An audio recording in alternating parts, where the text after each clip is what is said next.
And we are live. How's everybody doing this evening? It is a wonderful Thursday. I've got my co-host out on the West Coast hanging out, and we might get a live pop in from the West Coast from the other host, depending on if timing works out. So Cognito's not with us tonight, but he is out there in the San Francisco realm, and we may actually be able to get a side-by-side visual. I know Cognito's going to like kind of take up most of the screen and kind of box Travis out. So we're going to get our chatting in with Travis you now. Get to see the to scale model of scale model comparison. But yeah, what have you been up to, Travis? What you been doing? I have been doing reviews. I finished my review of Digimon Survive this week, which I awarded a 6 out of 10. You can read my review. Yeah, I saw saw that one kind of come in. Yeah. You can read my review on ASMR Travis whenever you want it. I will talk softly to you. And that was perfect. I will unwrap boxes or touch raw macaroni with my hands. I don't know what ASMR is. It is weird. ASMR is one of those weird things. I'm like, because I like cooking videos, so it's just like figure out recipes and stuff like that. And you like get into one and be like, oh, what's this? And it's like they don't talk. It's just like the close up of them, just like, doing all, and it's just like the really high microphone picking up all the sounds. I'm like, this is a weird thing. I know some people do like enjoy, or it helps them fall asleep or whatever, but not for me. Anyway, Digimon Survive. I reviewed that. I also did a preview for Construction Simulator, which I had a ton of fun with. Northrop Construction. Northrop Construction, man, making my father proud. Yeah, the glitch though. What'd you say about the glitch? I didn't catch that part. Oh, the glitch at the end where the truck goes flying in the air. Yeah. So that was funny. My original pitch for that story, by the way, was called "Dad, are you proud of me yet?" Like a construction simulator preview, and we ended up cutting some of the stuff down to be a little less insane. But I had a lot of fun doing that preview. Yeah, I feel like they're probably go ahead. Yeah. For those of you who don't know, my dad is a real life contractor, and he owns a company called Northrop Construction, which is hilarious. So I role played as my dad in the preview. I made a character that looks just like my dad. I made his company in the Bay Area, and then I just started playing as him and taking on jobs, and it was very hilarious. So I had a lot of fun with that preview. Yeah. What else is on deck for you? Because I swear, as soon as one finishes, you got another one, right? And so, like, I knew you were playing Digimon. You were going to play over the weekend. I saw you on Discord. He's like, "Oh, he's playing away." And then I saw saw both things come. I was like, "Oh, brand open schedule." So what's next on your docket? I actually do not have any reviews or previews. Oh my god! You get a break? What is this? It is the first time since the start of the year that I've not actually, probably the first time since late November when things really started getting busy, that I don't have anything. There's a little pocket of time in the middle of August where there's not a lot to work on. Yep. And then at the end of August, I start reviewing games that come out in September. And then in September, I'm screwed because then October, November, a bunch of games start stacking up. I'm going to be doing stuff. So October's a pretty stacked month. If I remember looking at my release calendar, there's a lot coming then. There's a ton coming, not a lot of AAA, but that actually means I'm more busy because AAA doesn't really affect me because, frankly, they don't let me really review AAA games. I mean, you get them every so often. Every once in a while, you get Destiny and Sony. They're big enough Sony bottom, so I mean, got to be something, right? Yeah. So every once in a while, if it's a fit for me, they'll give it to me. But usually, people that are higher up the pecking order at IGN get dibs on that sort of stuff. So very excited to catch my breath and play some games recreationally for a little bit because the past two games I've reviewed have been like 40 hours plus in Digimon's case, 150 hours plus in Xenoblade's case, and so I'm feeling pretty spent. I feel like at this point you and the lady need to go take a walk outside, go in there, put your jacket on. Yeah. Feed the dogs or take out the trash. Yeah, just do the house chores, do some real life things, whatever it is you got to get done. Spend some quality time. There you go.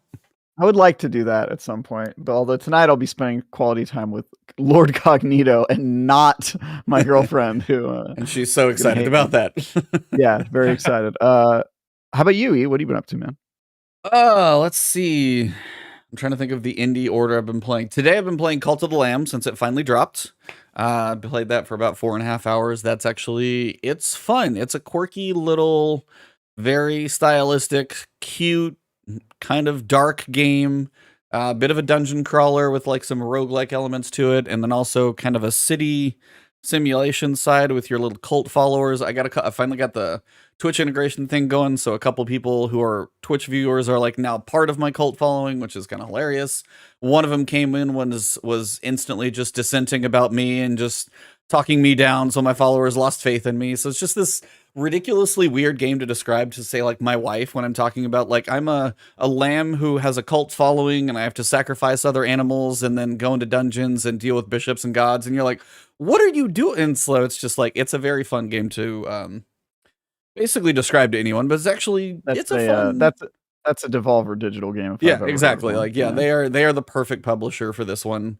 And then I am working on trying to organize some thoughts over a game called Thymesia. Probably, I guess, fair to say that I have at least got an early access copy to it. Can't say anything about it yet, but look for that one next week. That one will go live, and it's one of those games I want to get the thoughts, and I'll be curious to talk about it next week, but there are some things in there that I'm very interested to discuss and see what other people have to say about it, because normally I don't get like the early access reviews. Like I've helped with Outriders before. I had early access there. Kind of had an idea how that one was going to land outside of like the bugs that happened with launch. But this is one that I'm really kind of in my own head about, and I really don't know where it's going to land with other people. So this is kind of like a cool experience to see what happens. But enough about me. Also been playing some Destiny. I got my 4,000 Bright Dust, so I got my 72 challenges done. So I finished up that chaotic mess. And then bounty prep is mostly done as well. So kind of been touching on that. Soloed the Grandmaster this morning and put up a video. So it's the easiest Grandmaster. If you're going to solo one, it's the only one. But other than that, we got a guest. A very patient man who's chimed in a couple times, but been very patient. So let's get this thing going. Before we do, wanted to shout out a viewer who was actually in my chat yesterday. The name was Big Bear. And basically he said he enjoys the show so much, and when he gets ready to start like an activity in Destiny or jumps into a raid with friends, he actually will say, "And we are live," as he gets the activity going, like we start the show. And I was like, that's actually pretty cool. So I wanted to shout him out with just that little story, and just thank all of you guys in chat for being here, because you know, you guys make the shows typically a whole lot of fun when some of the comments that I see. Travis brings a lot to it. Cog always brings a lot. I try and do my best, but we wouldn't have much of a show without you guys to play off of as well. So thank you, chat, for always being here and being part of the show. Okay, now we will get this thing started. Welcome to The Last Word, episode number 210. Today, Bungie dropped the second to last TWAB before the showcase to tell us about the future of the franchise. More tweets of Bungie employees being very excited about the showcase, and most of us are still pretty clueless, as seems to be the going trend in our latest season releases. We did get an update to the Sandbox from a previous guest, Mercules. Shout out to him putting in work in the Sandbox team, and it's really cool to see him out there. But tonight, we have a great guest joining the campfire. Just like last week, surprisingly, his gaming journey started with a portable device, and Pokemon was also the name of the game. RPG, check. With his PC times, he got into Eden Eternal, so MMO, also check. Finally, like many of us, his FPS teeth were cut in the world of Call of Duty. Black Ops 2 to be specific. FPS, check. So the fact that Destiny is made up of many of all the genres he has played, you would think it would have called to him earlier than one day before launch. But he almost missed the launch train. That being said, many content creators, like many other content creators, we wanted to help others get through activities in Destiny 2, and we're very happy he did actually get on that train. So, we all hope when we make content that we're knowledgeable to help somebody else out, and it's one of these things I think this gentleman does in a very, like, informative way, but never overbearing, very kind with his words, very helpful, but very detailed in his guides. And he took a unique path, actually, the written word, kind of along with the words of Travis here, as he enjoys his reviews and writing. Whether it's through his tweets about tips for the current season Lost Sectors, Grandmaster build guides on his website, YouTube Lost Sector guides, or maybe that's signed up for his email newsletter, one of the rare ones out there in the Destiny community. There are many Guardians that are thankful for the work that he puts in, so you can farm for that one exotic that you really still need. So let's welcome a man who makes this podcast perfectly balanced with all Titans this week. That's right. Crayons for everyone. who has a soft spot for Destiny 1 just as a whole in general, and knows that losing sleep while raiding with friends is usually worth it when it's the right group of people. A man who has seen many large life events happen during the course of this franchise, and seems to be along for the rest of the journey to come. The one, the only Lost Sector guy, Legionless. How you doing tonight, sir? Hey, thanks. Where were you at my wedding? Should have hyped me up before then. That was very I'll good. just start charging Let's a fee go. for these things, and you guys can like Zoom call me in. Just do it live, you know? Yeah, what's that Nice. one service where like you pay a celebrity to like do a quick like Oh, is it Cameo? Cameo? call you? Yeah, Cameo. Yeah, there you go. Yeah, we'll do New that. vertical I'm just for gonna you. need some research and get a little time to put it together. And His then bam, will be called Hypeo. He just hypes you up. There hype you go. train, yo.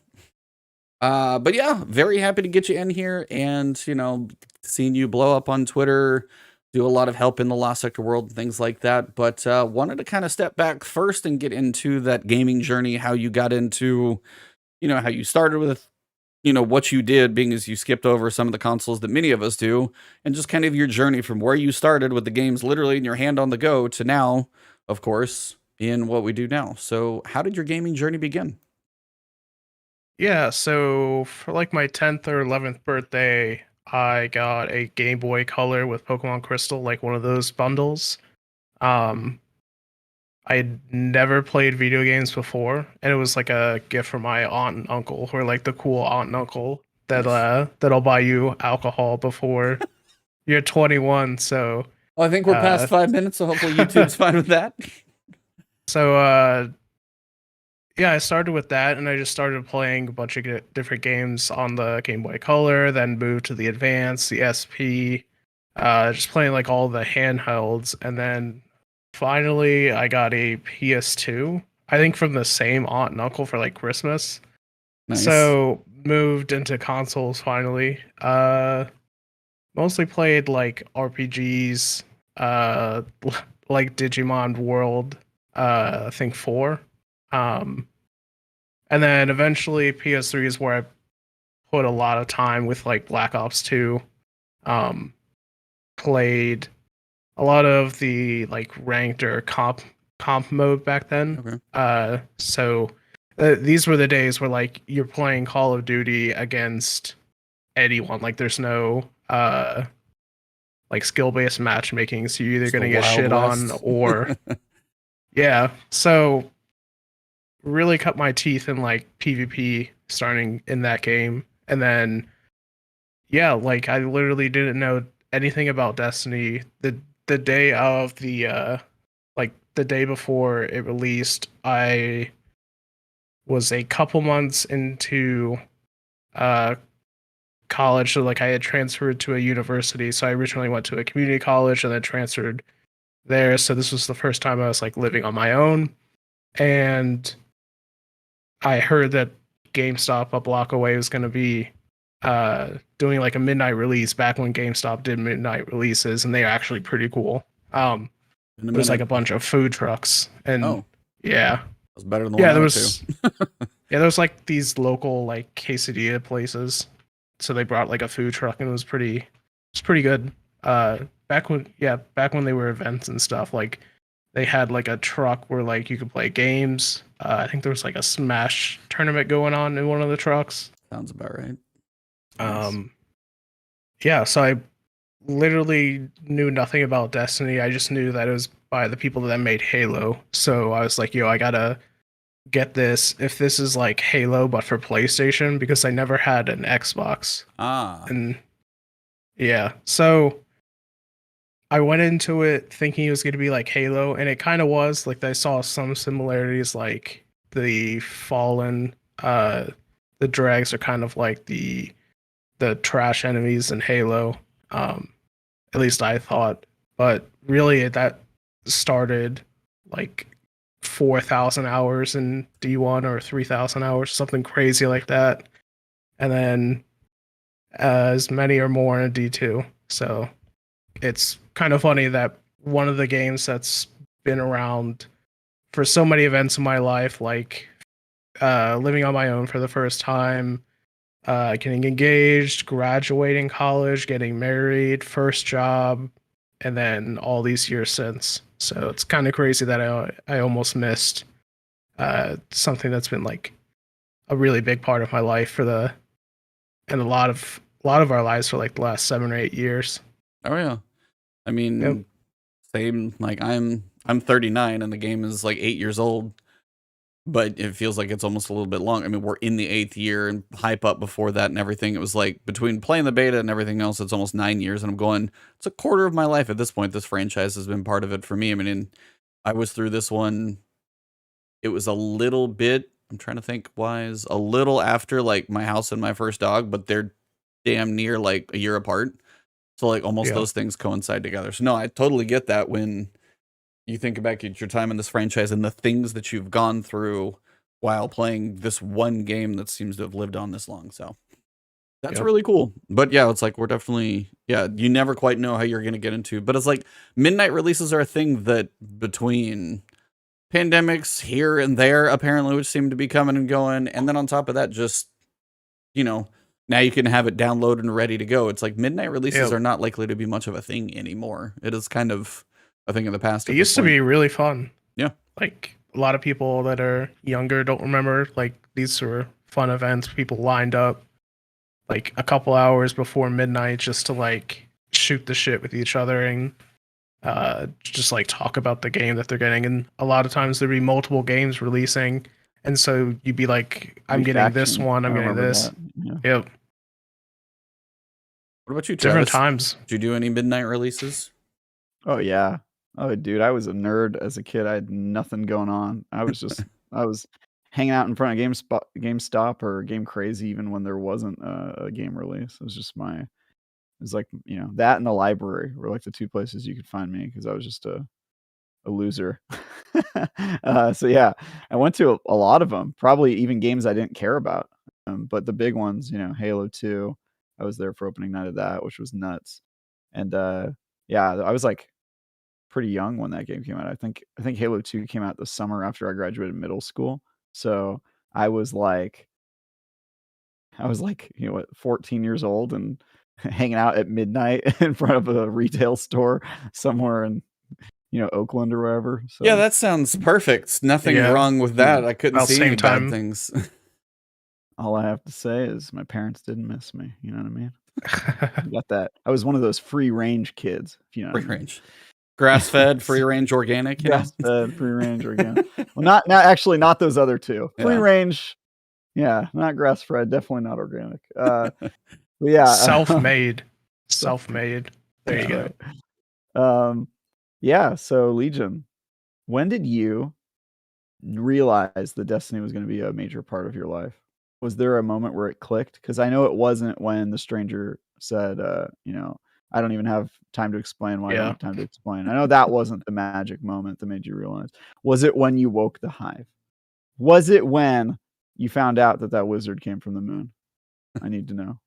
I think it was actually like 2 or 3 months after. Like I remember playing at launch and having no one to play with, so I stopped pretty quickly, and then I found out all of my high school friends were playing the game and like they had a clan. So like I came back a couple months later, played Vault of Glass with them, played Crota.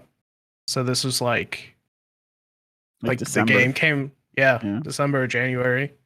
And like from that moment on, I think that's when it changed for me. I remember starting to play like crazy amount of hours. Like we were up to like 3 or 4 a.m. just raiding because like back then to get a Crota kill, like you had to finesse it so much. Like if people didn't have like the rockets to down him, and if the person with the sword wasn't perfect, like you would be there for hours, and then you have to wipe and get ammo because there was no smart like ammo.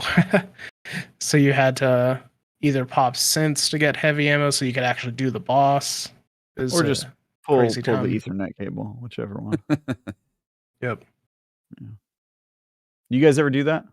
You guys ever I did not do the Ethernet cable, I don't think. I'm pretty sure I pushed after they fixed it.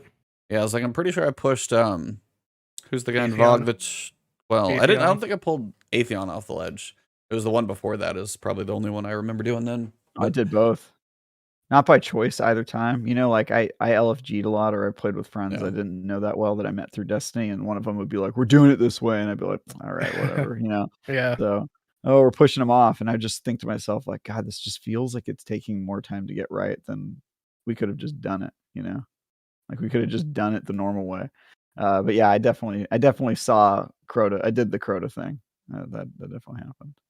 Crazy to see that nothing's changed. People still try to cheese and it takes longer. I know, dude. It's like Destiny is not a hard game. No. You don't need to cheese it. Like, Yeah. it's just crazy to me. Yeah. There's not much. Nightfall. Yeah, I was like, I cheesed the Grandmaster this week just because as a solo player and you get that far. I just wanted the challenge.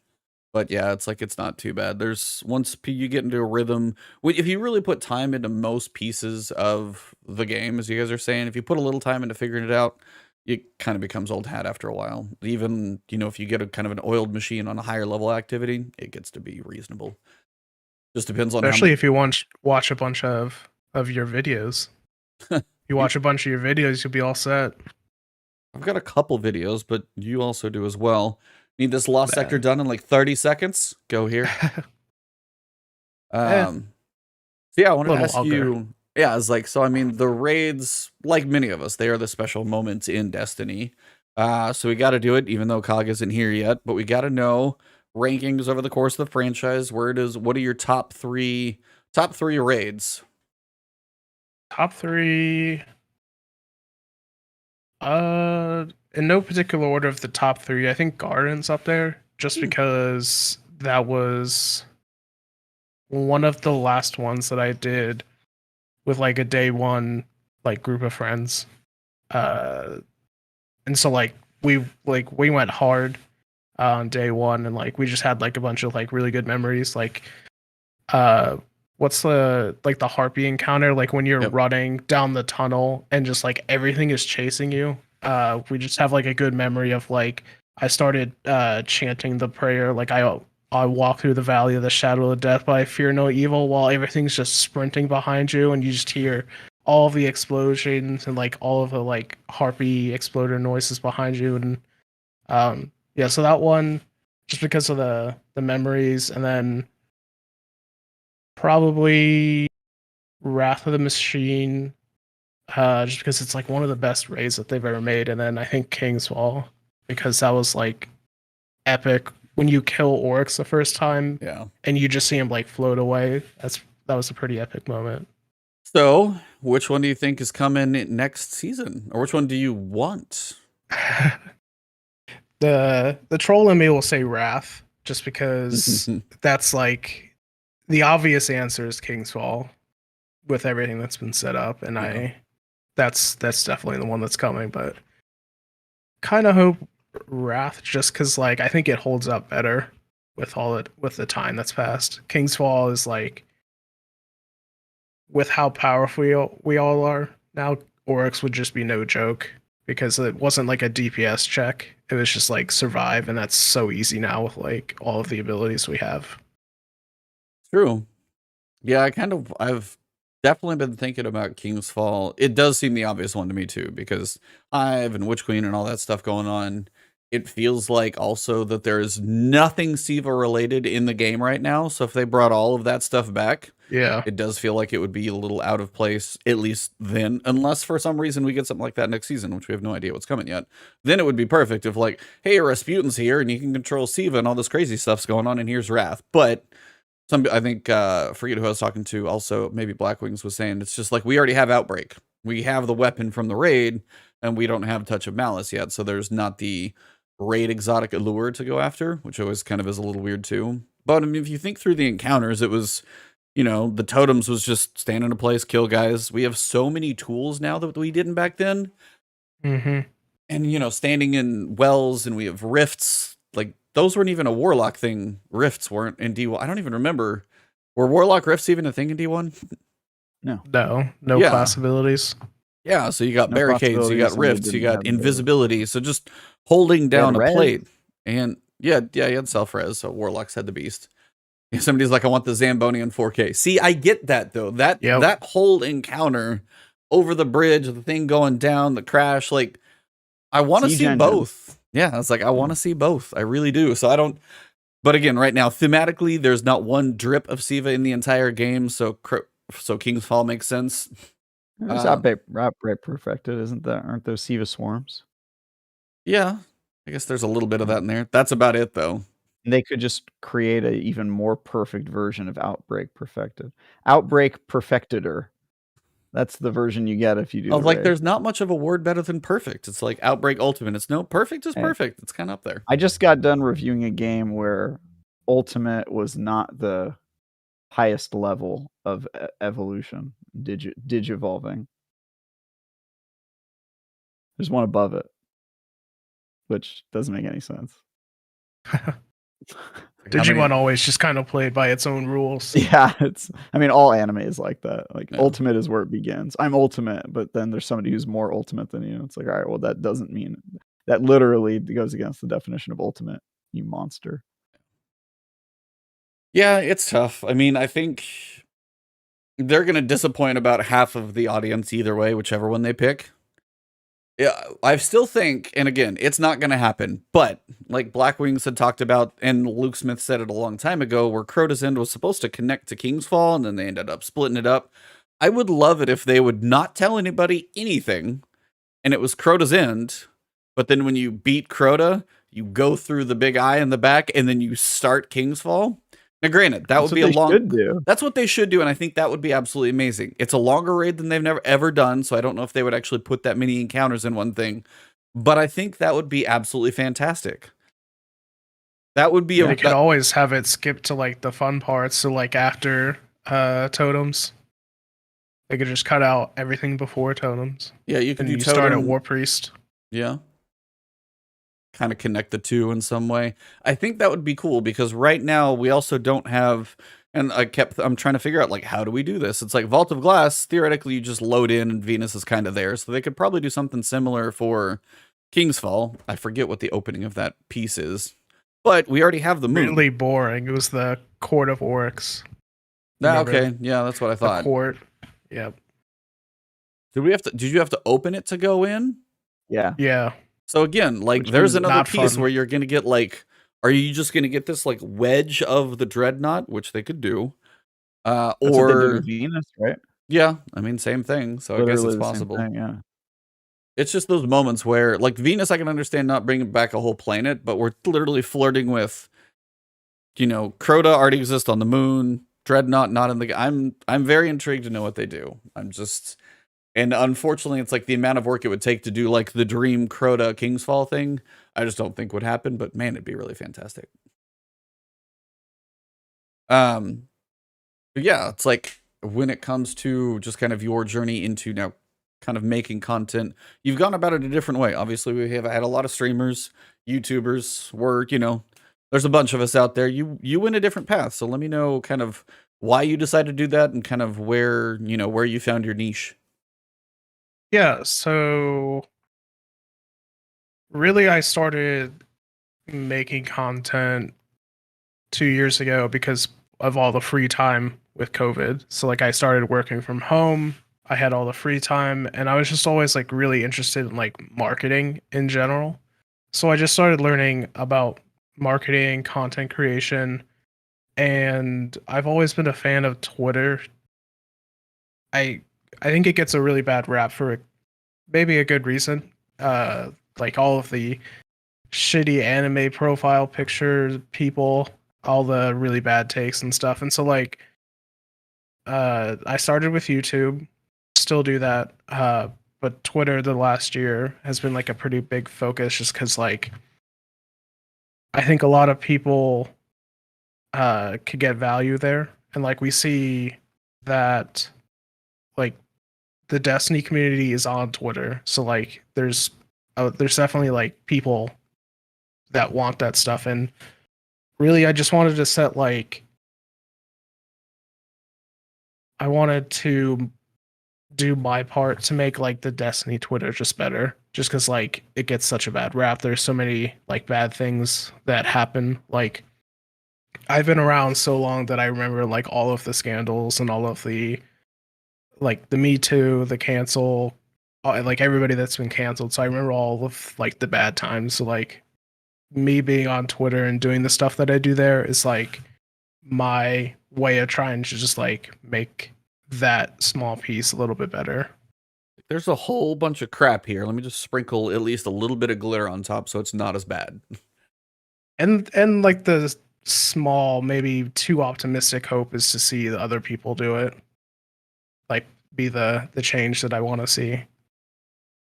I mean, it's not a bad thing because I mean, the block button is definitely a lot of people's friends on Twitter because there are a lot of people who, whether they're just, you know, saying having bad takes can be one thing. It's like, and somebody can have a different take, but you get to the point where it's like you see certain people say things on Twitter and you can kind of start filtering some of the people out, which helps. And then it's nice to see people just be helpful, have constructive criticism that's like well thought out. It's like I love seeing like a thread that's got a whole bunch of really good ideas in it, or you know, it's like you pop up and you see it's like you and the Lost Sector Twitter D2 account, Lost Sector, D2 Lost Sector, like you guys have traded back and forth and saying, hey, this is what it is today. And it's like I usually even know, just half the time I do it too, but there are moments where I'm like, oh, what? And then I'm just like going through Twitter. I'm like, oh, yeah, it is that one today. And it's like, and I'll even catch me. So it's one of those things just to be a help to somebody who's just even in the Destiny community on Twitter, and to see anything positive can't hurt. So it's not a bad goal to try and be a little better. The internet's full of a whole bunch of garbage. So you can choose to be better, or you can choose to join the garbage. And it's kind of nice to see people choose the upside if possible. Yeah. And I also follow like a lot of like, what was that? Sorry, changing my Twitter handle to joining the garbage. Let's go. Yeah. I also follow like just on Twitter. I also follow, so like I follow Destiny, but I also follow a ton of like digital writers, like marketing people, SaaS people. So like I see all of the stuff that they're doing, and I yoink and twist like a lot of the good stuff that they do. So like a lot of the stuff that you'll see me do is stuff I pick up from like that area of Twitter. Well, there's a lot of people. The email. Yeah. Yeah.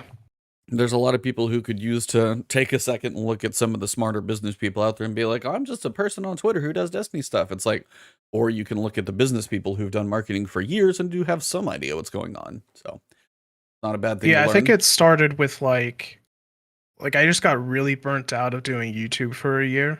Like it's such a grind, and I can't imagine the people that stream as well, because like that's a direct like one-to-one, like your time, like you're not getting anything out of it if you're not streaming. So like I see like all these people like in business. A little bit on both. Yeah, been down both these roads a few times.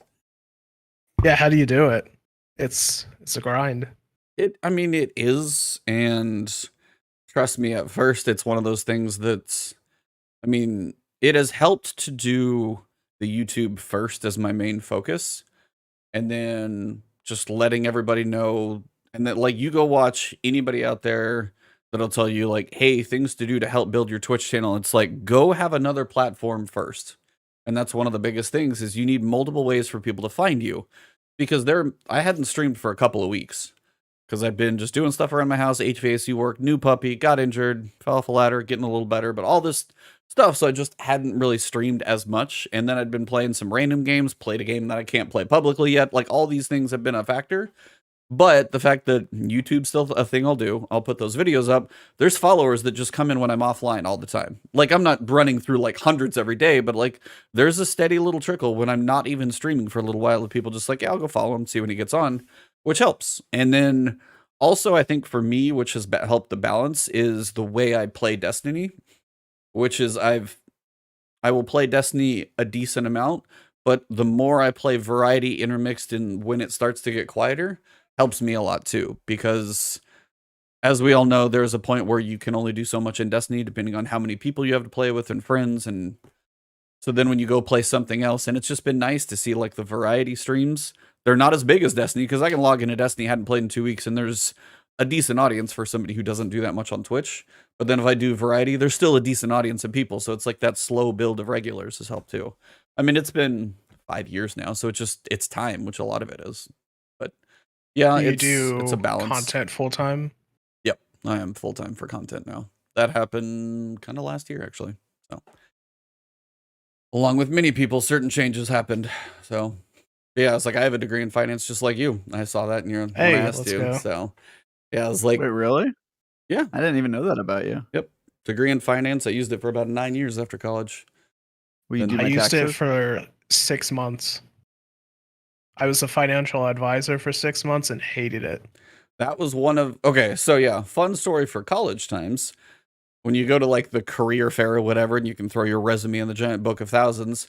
So many of those was like Northwestern Mutual, financial advisor, Yep. and that was like your degree in finance. You had to like talk to a bank, talk to and those. So it's like I ended up actually getting into credit management, which I can't say is more fun because that's like part of the like business collection side of things. So believe me, that has its sucky parts. But yeah, that's what I ended up doing with it for about 9 years. So no, I get the degree in finance, and that was one because I had an interview with Northwestern Mutual too, and I was just like, this. I don't think this is what I want to do. So I get it. Trust me. And then what'd you More, do? I just hated it. It was like sales. Like it was just Yes, hard it sales, basically not is, what yeah. I wanted to do. Like you're taking all these classes and you're just talking about like making money or doing like analyst work. And then I got hired and it's basically just a sales job. Yeah. So, and it felt kind of scummy. Yep. You guys and your day jobs. I've never worked an honest day in my life. I just Oh, we know. yeah, thieving, yeah, grifting. That's my career. I mean, marketing has its pieces too. So you got to have the balance. I mean, but there are always pieces to that equation. So it's like my wife's been a product manager for forever. But part of that piece, depending on she's worked on software development or websites, anything involving websites, right now it's private, but if it's like a public website, ads, that's going to be just a piece of the equation. And that just comes into it. Nobody likes it, but it's just part of the business. And it's like there are those factors. So it's, yeah, it is. I saw the degree in finance thing. Is like, huh, yep, the whole thing. So helps to have the knowledge, but the careers around it, not so fun. Yep. But yeah, it's like you got any more questions for him, Travis? I know we've kind of like went all over the place a little bit with our getting to know our guest time, but yeah, can you what should I invest in? Doge. Nice. I think that's still around, right? It is. I actually own some Dogecoin, unironically. Well, I mean ironically, but I do own it actually. Yeah. I hear GameStop's doing good things. You should probably get back in that. I sold my GameStop stock when it was worth like $325 a share or something like Nice. that. Yeah. Yeah, it's like for those people who I mean, I knew a person who worked there for like 16 years or something. He but he was in the corporate office forever. And then he quit probably a year before all that happened. And, whether it's like long-term incentives for stock or anything else, like there's a window in there that was missed. And yeah, it's like, he's fine, but it's just one of those, it's just, yeah, the whole GameStop thing still cracks me up. I'm like, that should not still be that high. That doesn't make any sense. And it's still floating up there. So it's just the weirdest thing. Yeah. Crush them. Crush those scummy investors. Oh, on the other side, the short. Yeah. I was like, the short. Yeah. That's yep.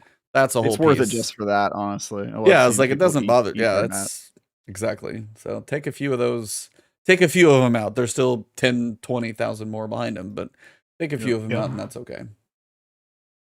Well, we also have this game that some of us have been sporadically playing a little bit called Destiny. But now it has been the quiet part of the season. Solstice is finished. Did anybody do a second or third character? I didn't even do a first. Okay, Love that for you. There you go. Let's go. I wish I could say the same. I did one fully, did the seal, and then I've been trying to spread out the bounty grinding or prepping that I'm doing over like 3 or 4 weeks. So I've just been doing a little bit here and there. So I logged in one night on mine. I was like, oh yeah, there's that like bonus. I'm like, oh, this is going kind of fast. And some of the things were like popping up. And then all of a sudden I was like, nope, I don't want to do this. As soon as I looked at one of the things I had to go do again, I was like, I don't even care if it's twice as fast. I was like, I'm not grinding anything else out. I'm good. So, so yeah, Solstice is wrapped, and now some people were wondering, is there going to be an epilogue mission? Which there's, fake seasonal calendars out there that seem to be trolling people, which aren't really a thing. There's no guaranteed epilogue. And then and then the unfortunate thing, some people finished all 3 characters in the first 2 weeks, and they patched that the speed up help in the last week, and I know that was painful for some. I feel you, Odysseus. That's fair. But yeah, we've got the true quiet time. Like, there is no Iron Banner. There is not much of anything, and I don't expect an epilogue. It's like one of those, I just haven't seen it happen yet, so prove me wrong otherwise. So for me, it's just kind of like, what are you guys doing in Destiny? Or are you just like, get a little distance from it, breathe before you jump back in when it gets a little crazy again? Yeah, I think I got pretty burnt out the first month of the season. Like with the crafting and the really not great new activity.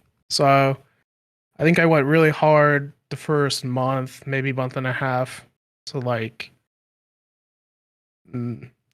first half of the season went really hard and got kind of burnt out. So I haven't been playing too much. The Solstice event, I played a little bit. Thought it was almost too similar to past events, and for the last couple solstices, I've been less and less enjoying it. So I've been playing New World the last couple weeks. They had a new event. I said, hey, let me come back, and I've just kind of been doing other stuff lately, working, dropping trees in the forest out there. Yeah, unironically. No, I know. It's pretty fun. Yeah, I played for a decent chunk when it launched. I didn't go all the way to the end PvP, but I put a pretty good amount of time into that one. It had kind of something, but then I felt like the closer I got towards the end, the more I was hearing there wasn't that much there after, so it kind of it fell off for me too. Travis, it's definitely not a lot, but it is kind of fun. Yeah, Travis, do you plan to even play it that much in the next 10 days or so, or are you just going to be like, all right, August 23rd, here we go? Probably August 23rd. I did, the reason I ended up doing Solstice wasn't even because I wanted to do Solstice. It was because I hadn't played Destiny in a while, and it was sort of my comfort food in between massive reviews. And B, I am very insistent that I get everything that has gameplay impact in every season. And in this case, one of the big things is getting the weapons checklist, making sure I grab all the weapons, and then getting the catalysts finished for all the exotics, which I did. I got them all. So if I can do that every season, I'm very happy. And if I can't do that, then it makes me sad. Were there exotic armors this season? I think there were, right? They exotic armor? Season. Yeah, they tend to have a few. In the Lost Sectors. Yeah, what was it this year for Titans? Lorelei Splendor. Was that this season? Yeah, Lorelei. Or Lorelei, the helm, the fire helm was this season. Fire helm. Okay, yeah. Solar 3.0. Nice. Yeah. That was at least the big one for a whole lot of people. Yeah. I think that came out last season. Did it? I don't remember. Or maybe Witch Queen. Yeah, I thought it wasn't there arms this year or this season? Oh, I remember having to go second get chance. Sort of yeah. Somebody's saying and they were void arms, weren't they? For something last season. Yeah. That's this season. That's second chance where you get the extra shield throw. Yes. Okay. Oh, that's right. That. Yep. Let me make sure I have that. You got my wires crossed. I gotta make sure I get everything, man. I gotta get these seasons just bleed together, right? Yeah, I got it. That's your excuse. I mean, but it is. That's not. I mean, it does kind of feel that way sometimes. You get a new season. I think this season particularly. What hit you about this season? Because I've heard it from a lot of people that this season was kind of one of those that just hit. Yeah. What did it for you that was kind of and you kind of burn out? Yeah, I mean, I like the activities, the group activities where you can intentionally speed them up. My favorite seasonal activity was the sundial, because a really good team, really good team could speed it up, and make it faster. And I felt like my individual role meant a little more because like I could go really hardcore killing everything and make it go faster for the entire group.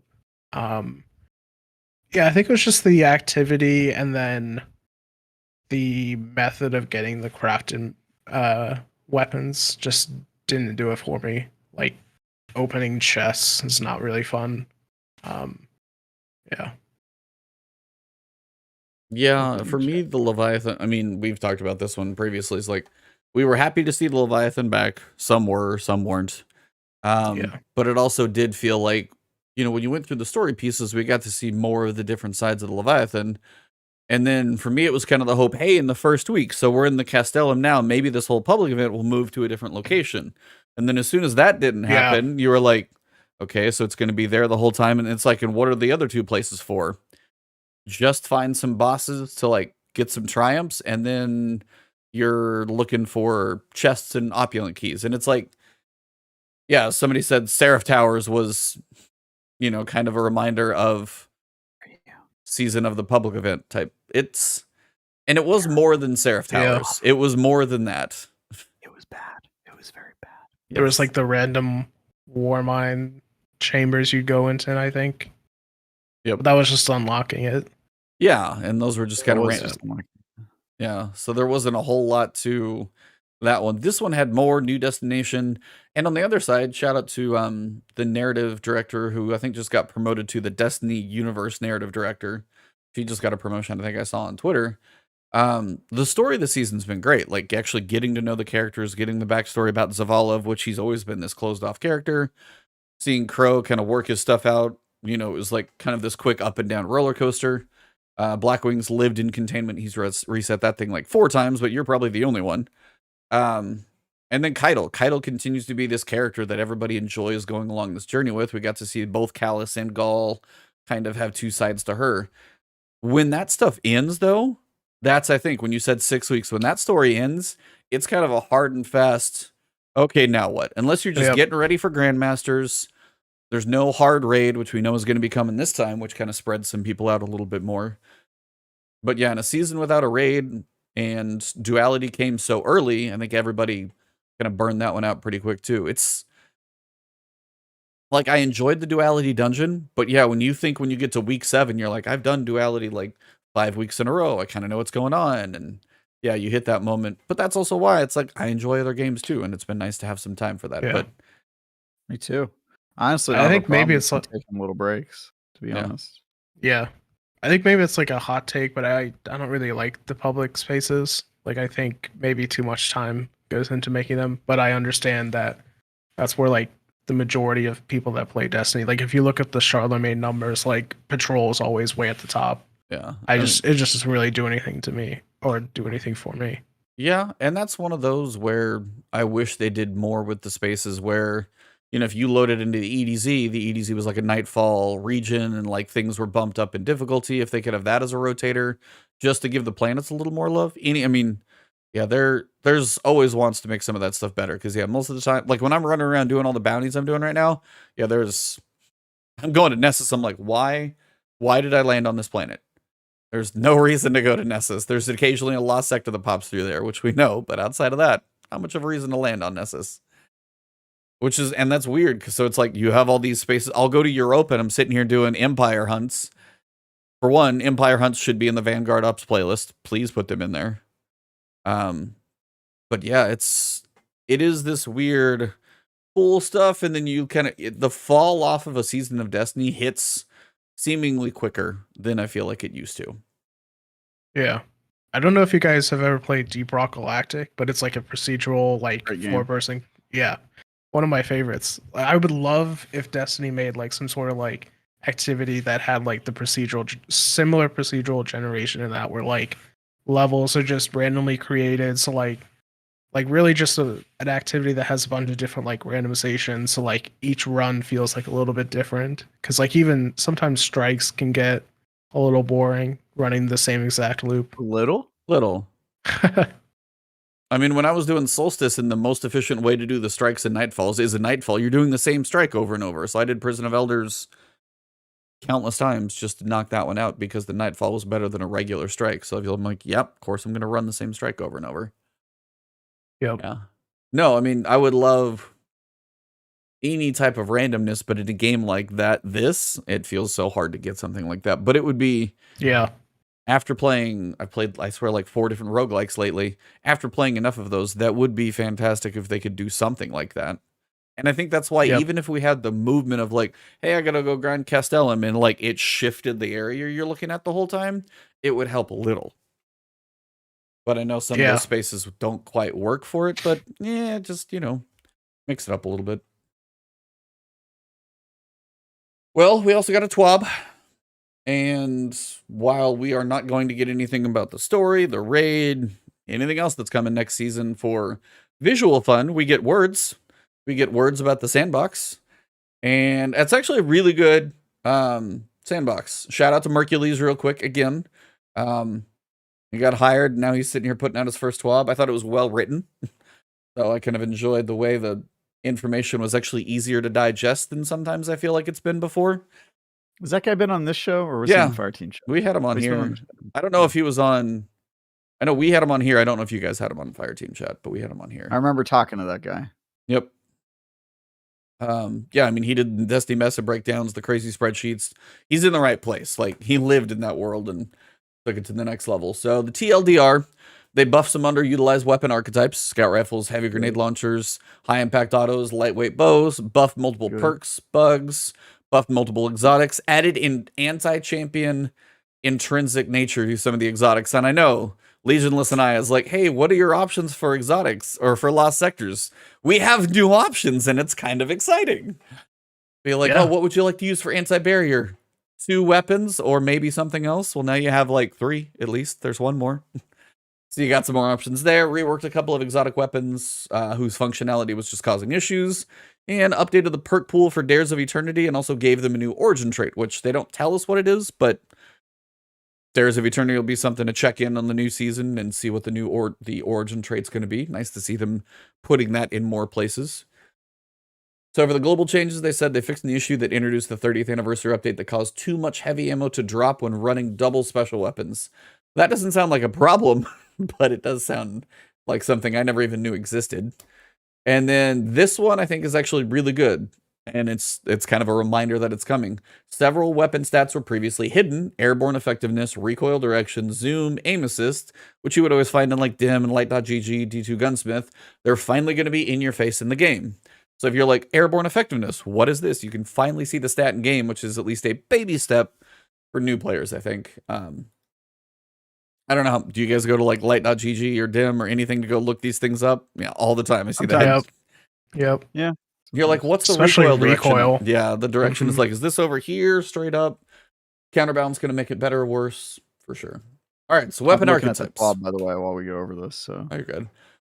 Number 1, scout rifles. They're getting a 10% PvE damage bonus against miners, so they're a little better there. They said this change in addition to the baseline damage buff given in Solstice. So, but yeah, 10% against miners. Bungie always hurting miners. Wow. That's where you took that joke? I don't know. No, but it's like, I do like, yeah, it's like, I do like the fact that they continue to split the sandbox. Like, hey, this thing just doesn't do work in PvE. Now it does. Do I think Scout Rifle should do a little more against everything? Probably. That's why I always wonder on some of these when, like, do Scout Rifles get a lot of use against all things in PvE? No, they really don't. There's usually something better. So they're going to do it against just the red bars. I'm like, and the orange bars and the bosses? Still nothing. Do you guys think it needed more than just miners, or is it good there? Without the jokes. It's fine. Yeah, I think it kind of is fine, actually. I think it probably needed miners the most because scout rifles take a lot of like setup to fire compared to other things, like rushing up with a submachine gun or whatever. So I feel like you should be able to one-shot crit kill with a scout rifle if you're at optimal distance. Fair enough. High impact auto rifles. This subfamily of auto rifles has good damage output, but low ease of use, leading them to underperform. They increase the base stability stat for all non-set high impact auto rifles by 6 to 12. They said it may not seem like a lot, but it is a noticeable change. So if you like your high impacts, they should be a little easier to manage and hold on to, especially probably for controller if it's a stability-based thing, because on PC, I don't really worry about that as much, but controller, I know stability is definitely more of a thing. Lightweight bows. Speaking of our guest last time, Stadia Time, him and his lightweight bow that he enjoyed using. This subfamily... How did I forget about him? Yeah. Oh, God. This subfamily has languished compared to their higher damage counterparts for some time. So they reduced the base draw time down to 580, and they increased the window for the perfect draw, so you get that little damage bonus. So you guys like bows at all, or do you even like lightweight bows specifically? I like them for like champions. That's pretty much it. I don't take them out just to like. Well, I will take out Trinity Ghoul, and that's a weapon I'm surprised got no champion mod, but it'd probably be way too overpowered with Arc 3.0, with its catalyst, with how great it is at killing like ads really quickly. The catalyst changed that weapon to make it amazing. I love that's a catalyst that truly made that weapon fantastic. Yeah, one of my favorites for sure. Do what? I like bows for PvP. Oh, you're one of those scary people. Oh yeah. I mean, I only use it when I think like people are, if they're hanging back and being like wimpy, and that's their strategy. Then I'll get out the bow, hand cannon, and just sort of pop them. But yeah, I like bows for PvP. So is this going to affect that, or is this just a PvE thing? No, this is affecting everything. So yeah, I'm down with this change. Bows this is just about draw time and perfect draw hit. So nothing wrong there. Yeah. Hand cannons, apparently Dire Promise had the wrong zoom. It's been fixed. Glaives actually get a better interaction with exotics. So now the melee attack is going to activate things like ACD 0 feedback fence. I know even Fallout mentioned Karnstein armlets for warlocks. The healing one sounds a little terrifying because now you have a shield. You do the melee, now you're getting health back, and also necrotic grips. Hunters don't get a lot of benefit there, but we got one for the Titans, the feedback fence. But no, I think Karnstein, that could definitely be something to worry about. If you have a glaive with a shield, you melee, you get health back, and you still have a shield. We'll have to see how that one goes. Glaives. Yep. It is weird. Like, I mean, we were talking to Stadia last time as well. It's like glaives came in and they're slowly starting to kind of find a foothold where now people are annoyed that, like, I'm firing at the guy. He has a shield and I can't shoot him back, but he can shoot me from range while holding up a shield. Like, glaives are starting to kind of creep in a little bit to the people who will spend the time to learn them. I appreciate the fact that they're getting a little more use, even if I don't still love them yet. I probably need to spend some time with them. Hercules, you spelled breach wrong. You spelled breach incorrectly. That's true. Okay. Breach grenade launchers. I don't know how else to say that because breach. Concussion grenades can no longer roll. Thank goodness, because nobody picked it anyway. I wanted to actually ask you guys, because this one we were like reading through it. Are there any perks that you guys see roll on a weapon that you're just like delete? What? Yes. Why? Like, yeah. I was like, what? Any big standout? Well, sympathetic arsenal will get me to delete the gun immediately. No. Are there any ones that you see that just don't belong with, like an archetype or a certain weapon? Or I saw. I do not understand the perk at all. The one that lets you reload faster when you're outside of combat. That seems insane to me. Yeah. Zen Moment. That's one for me. They actually got an update to hopefully be a little more clear on what it does. Yeah, some people say sympathetic's so good on a bow. So sympathetic on a bow, you're reloading constantly. So if you pull and get one kill, it reloads your other two. So if you have heavies or snipers or shotguns that you need, that's because you're reloading constantly. The perk is always activated. PvE thing. Yeah, that'd be more of a PvE thing. All right, yeah. I'm thinking Vixen? How you doing? I see sympathetic, and I'm like, go away. Yeah, most of the time I'm not. I know New Rad loves that perk. It's one of the pre-people in my community, but it's not one of those I build my loadouts around either. But yeah, concussion, they're just say blinding does it and better. So you don't need concussion because everybody just goes for blinding because it just does the same job but better. And then heavy grenade launchers are getting a increased damage against majors and up. So literally the opposite of scout rifles. orange and yellow bars, it's a 10% buff in grenade launchers, excluding Parasite, of course, because that one works differently. And actually, I don't know if this is still going to be enough, because I think right now grenade launchers, there was a while they were amazing because they also had the seasonal trait to them that made them really good. But since that went away, I feel like they fell off a cliff. And even now when I pull one out, it just feels like it takes 6 grenades to kill like one heavy guy. So I don't know why it just doesn't. So I don't know if the 10% is going to be enough, but we'll have to see. Probably you not. guys, They're just afraid of making it too powerful. Yeah. Do you guys use grenade launchers now, or is it basically anything else at this point? Hell no. Yeah, pretty much only rockets or linear fusion rifles. I think the massive nerf that Explosive Light got back when it was on Wendigo, it was like a huge buff, and it was only exclusive to that. But now that rockets can have it, they kind of have to balance that perk between the two. And if both weapons can have that perk, just use the rocket. Yeah. Somebody did say Anarchy might be good again. Could get a little bit of a nudge. I don't know if it's enough to throw in the exotic slot, but some people might get in there. See, that's one of those that I forget about, because I never did that much with Anarchy, but I know could be something at this point. Yeah, they said the Dares of Eternity weapons, those are going to be getting their origin trait added. What do you guys think that could be? Because it's obviously free activity, so everybody does have access to it. What would you guys think would be fitting for a Star Horse related origin trait? I think it probably is going to be something that doesn't give a lot of benefit, just like marginal, maybe like a couple extra stats, like do something and you'll get like some stability or range or something. Because like if anybody can get it, it probably won't be too powerful. Fair point. Kind of similar to the way like you see something, the new one like Bitterspite, like what is it? Yeah, increases reloads depending on damage, but where do you get that one? That one's in the new dungeon that you have to buy. So that makes sense, I guess, in the free access. The origin traits are getting probably somewhat watered down. Anything you would like to see, Travis, in that spot? Any like origin trait, if you could dream one up, that would be cool? 10% discount at Zur if the weapon is equipped. That would crack me up if they did that. That would be hilarious. Feel like you just see this little like yellow line slash and like a Best Buy sale tag on the corner or something. It's like, yeah.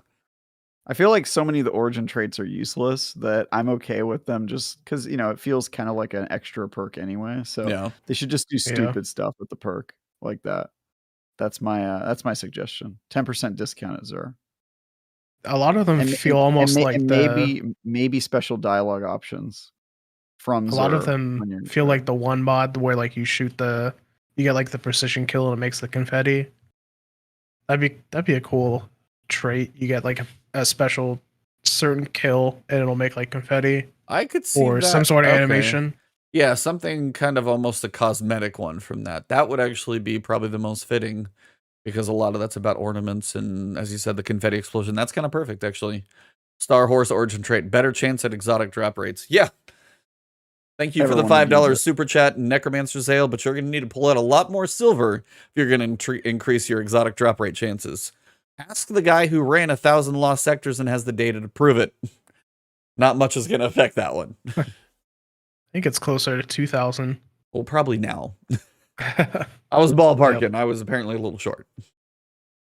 You're one of the few who's probably run that many lost sectors. Even I know I've run a decent amount, and I'm not scratching the surface to the number of lost sectors you've run. I'll run it like a couple times with a loadout, make a video, and I'm good.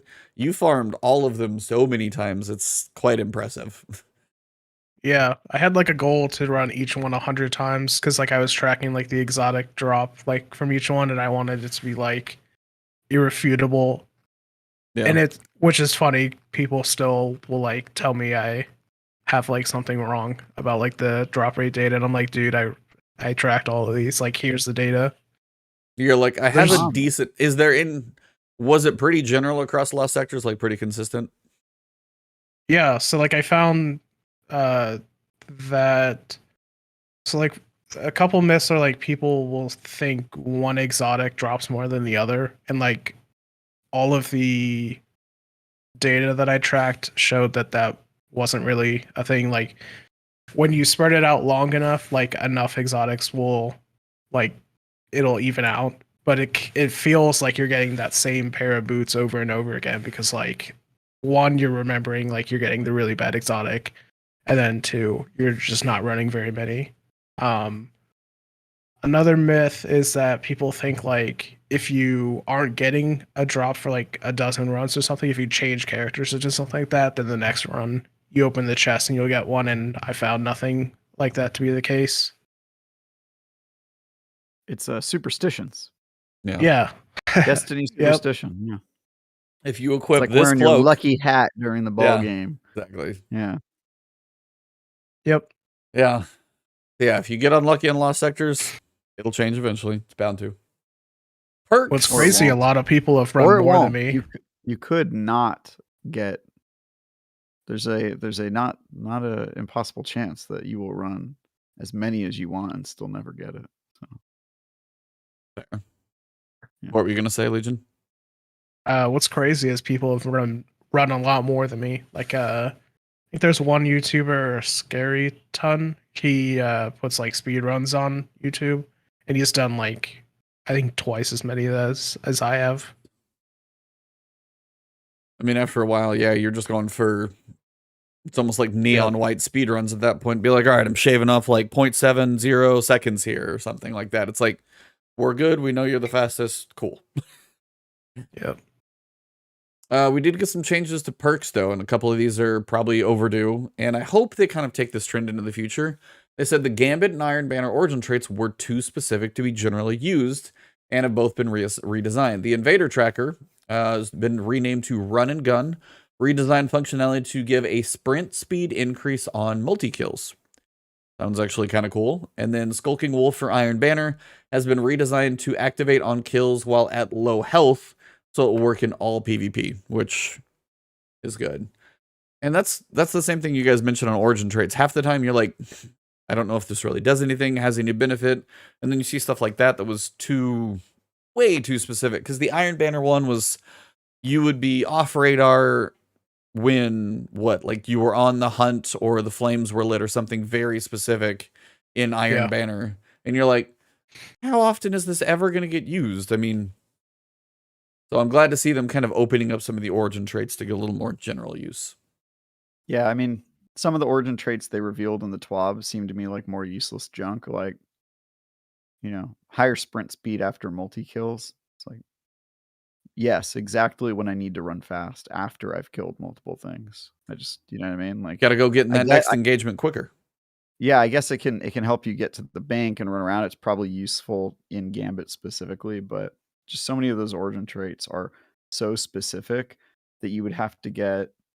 First of all, the weapon has to be good, and the rolls you get on it have to be good for that activity. Otherwise, you're wasting the origin trait because that origin trait wouldn't be useful except for in the mode that you want to use it in, right? Yep. Like, yeah, it's kind of, I guess it'd be good for speed running.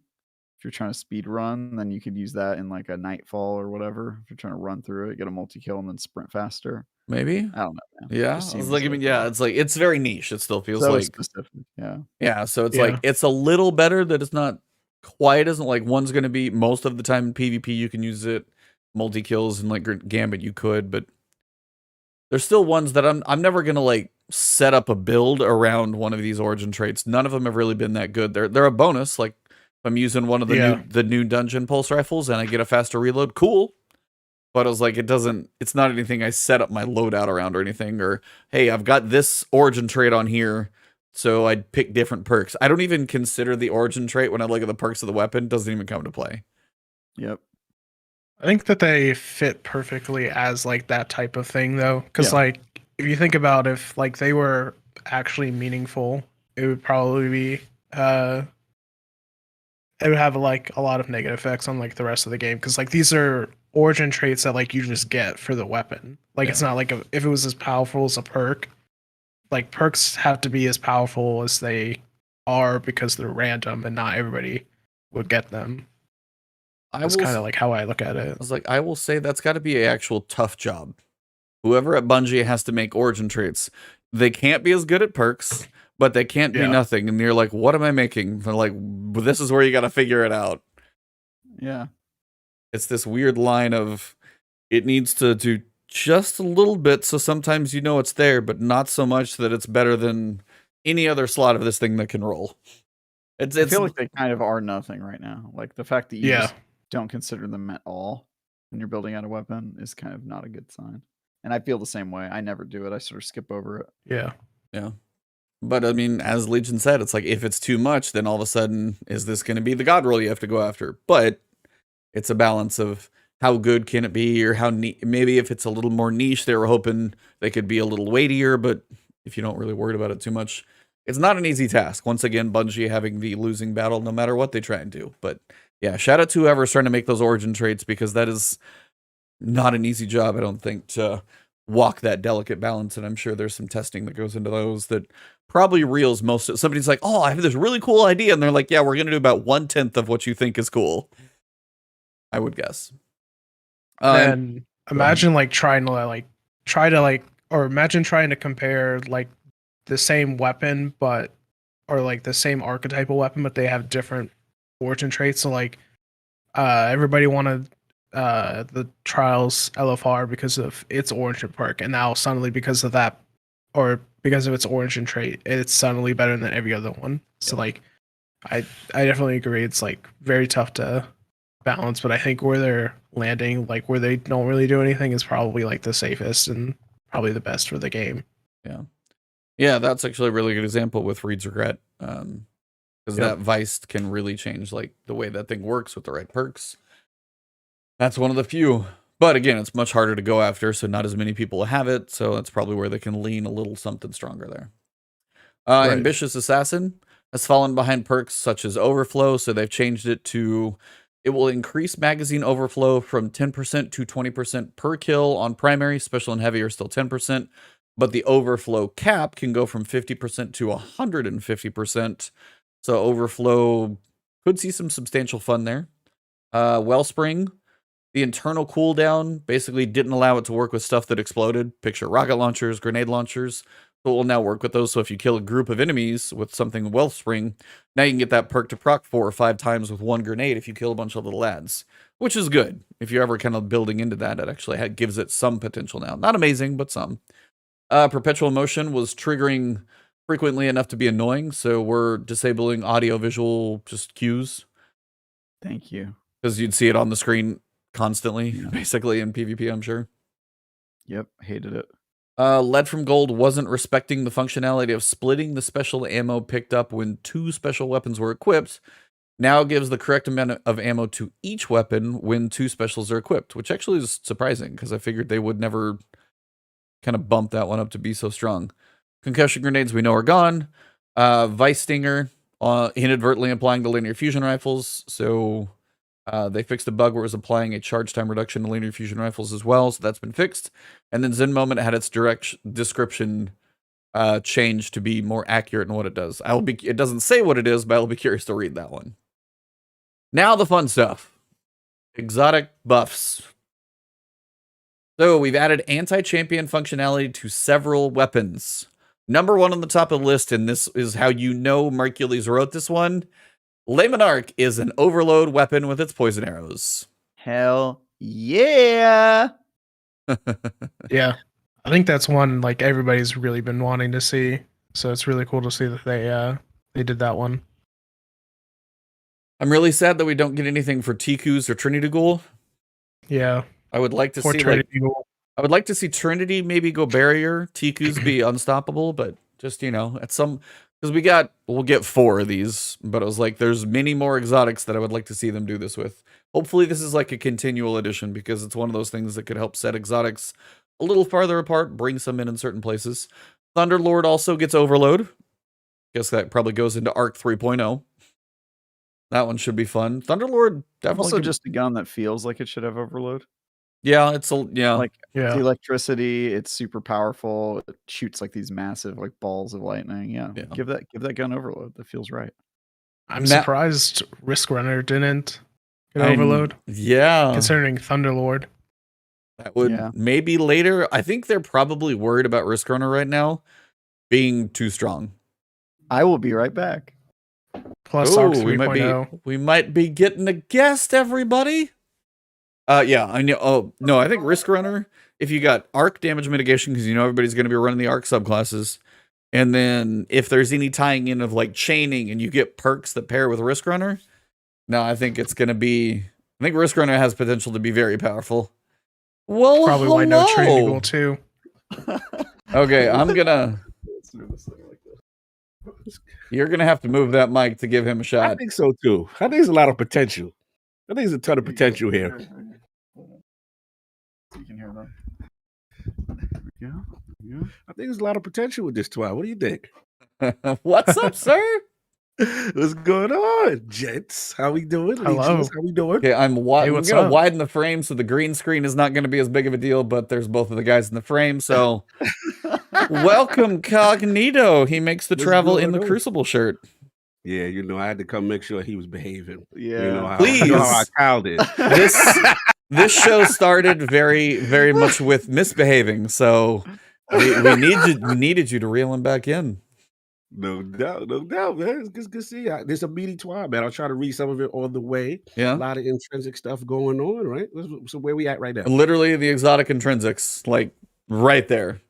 So we just mentioned Layman Ark and Thunderlord, and now we've got Malfeasance. Now this is the one I want to ask you guys to see how it works, or how you think, because in my head, it added the intrinsic unstoppable to explosions. Added plus 25 to base airborne effectiveness, so it's up to 53 to match the other precision hand cannons. So do you guys think, is it like when you get the 5 bullets stacked, then the explosion's going to be the unstop? Is that how you feel that's going to work? Just to kind of clarify. Yeah, that's what I think so. Yeah. It can't be instant, right? It can't be like a one-shot Malfeasance No. study champions. Not with Yeah. Unstop. No. But it is cool that it's intrinsic. You don't have to spend a mod on it. Yeah. It's true. See what we look like. And then the last one is Wish Ender. I'm actually curious if I'm going to have a reason to pull this bow out, because it has been way too long. But they added an intrinsic anti-barrier, decreased the number of hits versus most targets from 2 to 3. Now, is that when they're talking about like the piercing effect of the bow, do you guys think? This is the number of hits per target.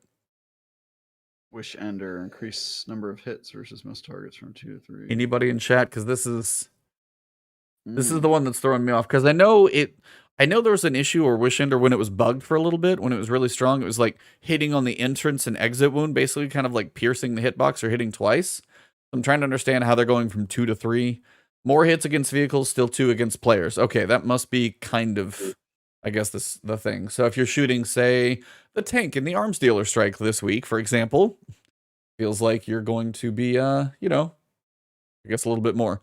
Increased damage versus champions, majors, and mini bosses by 10%. So this one exotic gets a boost against those. And also the draw time decreased by 8 milliseconds. A huge change. That's one of those I wonder, like, why do they even?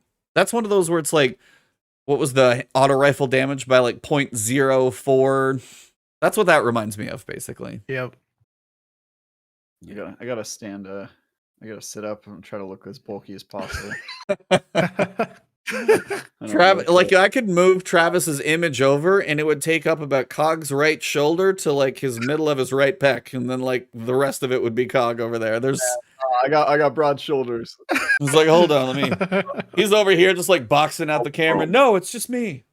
Yeah, for sure. You're just gonna have to put an arm around him. Yeah. There you go. Yo, this is gonna be huge. Anti-barrier. Is it on Wish Ender in the kinetic slot? Am I bugging? Yep. That's huge, man. I don't feel we got like a lot of anti-barrier ones outside of what. No, you got Arbalist and Ariana's Vow. That's it. Yeah, that's gonna be big. And I've always felt Wish Ender should have been more for what you did to get it. Like, Shattered Throne is such a iconic. Yeah, that's a heck of a quest. Dungeon. Yeah, absolutely. Yeah, I'm with that. That's a good point, baby girl. Those two, it's over. Hilarious. It's over, guys. The show is about to fall off the rails. So it's going left now. Now the show has gone complete left. Tell me more about Wish Ender, I Sorry, this is too much fun. You don't know what to do with yourself. You're gonna get demonetized. That already happened earlier in the show. It's fine. So okay. We already broke protocol. That's right. Yeah. Oh, long ago, yeah. Ticu's Divination. Miners. Yeah, minor Oh. damage, and it was just over. Miners, and I had to. I don't even know. I already know Kog's where. like, I oh, already know. no. I Don't already even know. need it. Moving on, though. Moving on. Ebontis made the good on me. Yeah, Tiku's Divination gets the little buff to lightweight bows, so that will actually draw faster, so that bow should be fun. I got a feeling with all the bow work that we're going to be getting bows with some type of champions. I mean, we got the intrinsic one up there, but I feel like bows, they've got to be champion related next season. I like it when they are. Hopefully they come back. We'll see. Legend of Acrius. Haven't heard about that thing in a while. It's fallen far behind other heavy short-range weapons and warrants a buff. The Catalyst now grants Trench Barrel, in addition to its other effects. Different versions of exotic paired legendary weapons didn't have matching stats, so we brought them up to parity as well. The Trench Barrel on Acrius, is this going to make you guys bring it out for Arc 3.0? For sure. Oh, yeah. No way. No? No. way. What happened? I think Trench Hater. Barrel's not that big. And then how many activities do you think we use shotguns? We just use slug shotguns really in like 1 or 2 encounters. I don't know. Maybe if it is King's Fall and we have a bunch of like close range encounters and stuff, maybe. We're gonna be using it to melt Golgoroth. That's what I'm saying. Also, if there's I some could see type that. of Arc 3.0 synergy with melees, because I'm thinking like for Warlock, we got the Arc Web and it changes and stuff. So if you synergize that with Acrius on some level, it could get powerful, it could get crazy. I mean, I've always felt Acrius was powerful. It just underutilized it. It just Yeah, there's not a lot of spaces, especially in PvE for something that... How close do you have to be? I have to give the big giant guy over there, I have to give him a hug to use this weapon. It's not good. So it's like, it's hard to find a place for it, but I mean, you said Golgoroth, you're like, he's looking above you and you're down here shooting him in the stomach. So that actually, maybe it's amazing. Who knows? He's even better in person, by the way. How's he smell? So Smell good. good? His, all right. his breath is minty. Perfect. You ain't get to that point yet. That's after the show. Anyway. Let's say MLG on them. You don't notice that detail when you're on camera. When you're in person, you're like, oh, look at that. Yeah, it's hot def. For our audio listeners right now, Travis and Cognito are now sitting next to each other in the same room. Cognito's out there visiting. So in case you guys hadn't picked up on what was going on. Yeah. This is getting real Stevie in here. Hey, when he laughs, can you hear him on my mic? Yeah. So it is his mic thing, because I have your same mic now. Yeah, this is the Shure SM7. So you know what? I got to get your settings because I don't know what the hell I'm doing. That muffles my laugh. Yeah. Get back. We were talking about that too, but that's fine. Callus mini tool, got a little airborne effectiveness. Mida mini tool, Drang, sweet business, some airborne effectiveness. Fighting Lion, getting a little bit of a damage boost back, increase from 5 to 8%, and the grace time for the instant reload is 5 to 6 seconds. Reworked weapons, Lord of Wolves. Can you see this one, Cog? Because I want you to talk about this. You're here at the perfect time because your baby just got taken outside and shot. This is just, oh my God, this is breaking me right now. So I'll read it. It's been the thorn in the side of PvP players, especially when paired with certain exotic armor pieces. I'm not gonna, let me just comment. Decrease starting ammo in PvP from 15 to 10, PvE unchanged. Reduce the burst size, shots fired per trigger pull from 10 to 5 shots when Release the Wolves is active. Reduce the burst delay, time between bursts, by 60% when Release the Wolves is active. Decrease Lord of Wolves base damage by 20%. Now deals 35 shots per body in PvP, 44 with Release the Wolves active, and increase damage in PvE by 20% to compensate. So PvE, yes, it gets the increase. But I felt this is a bit heavy-handed. The only reason why they just came off of a nerf. Like Lord of Wolves just came off of a nerf. And I mean, again, my evidence is anecdotal. But I felt the difference. I was like, okay, yeah, this is not as effective. I'm not like mapping people down the block. Like I know I was out of control with it. And people used to laugh at me, but I always knew that shotgun was effective because it's really a pulse rifle. It's a baby pulse rifle masquerading as a shotgun. I get it. But this, man, this is gonna hurt. What's the Godfather? What did they do to my boy? Look at the massacre boy. They massacred my boy like this. This hurt. I'll try it, but I don't think any of this sounds great. Like I think it might be a PvP buff. You think so? Yeah. Give me Astacross was talking about it. He was saying how so like the burst size being reduced like from 10 to 5 in the release of wolves. So like he was saying that a lot of people don't actually use release of wolves because it takes too long. So a lot of people just use the 5 burst anyway. So that wasn't really like a thing. And then the burst delay. Yeah, it's also 60% not really like a faster thing. between them. Yeah. And then the But that base damage. yeah. That He was thinking it might actually be like a buff. I have a It's counter. just like this stuff. Break it down.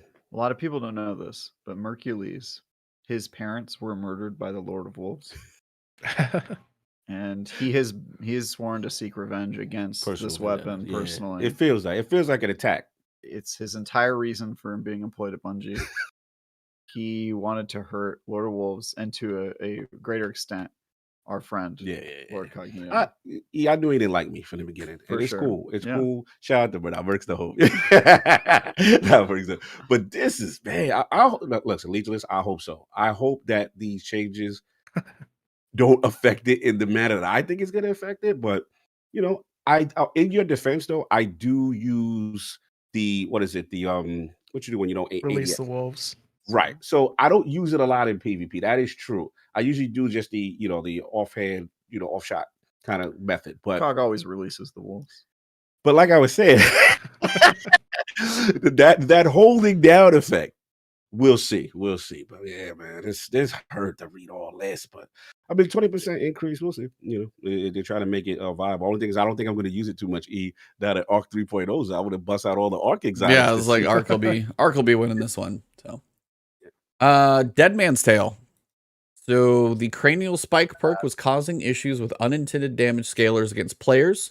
Generally felt unpredictable both to use and fight against. It also wasn't quite landing the hip-fire cowboy rifle fantasy as strongly as we wanted. So they changed cranial spike to no longer buffs damage versus players. Instead, it grants increased reload, aim assist, and range per stack. Still grants additional damage in PvE.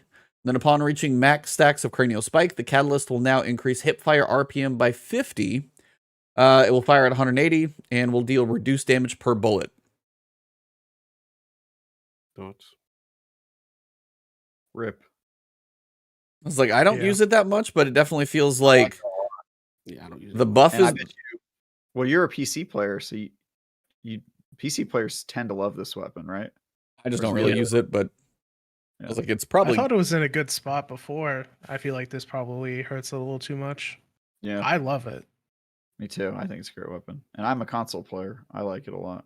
Yeah, I mean, the fact that they took away the damage in PvP, and then also now when it fires faster, if you get the stack, it's going to do reduced damage.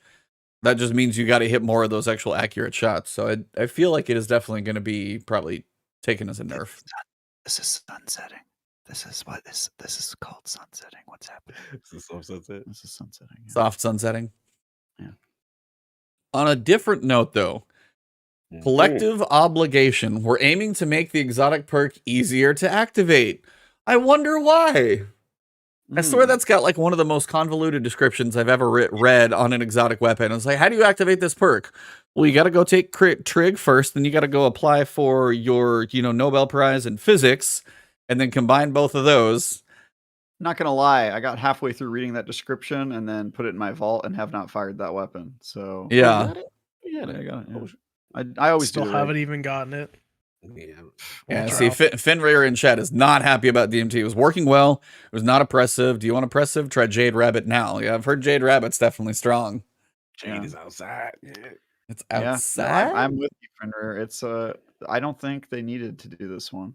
I really don't. I've never gotten killed by Dead Man's Tale in PvP and been like, oh wow, that was totally cheesy. It's like, what? Dude, you got killed by a sniper rifle. Like, that's the fairest kill you could imagine. Basically. Like Jade Rabbit. Maybe back in like its prime, some of those kills were a little crazy, but not lately.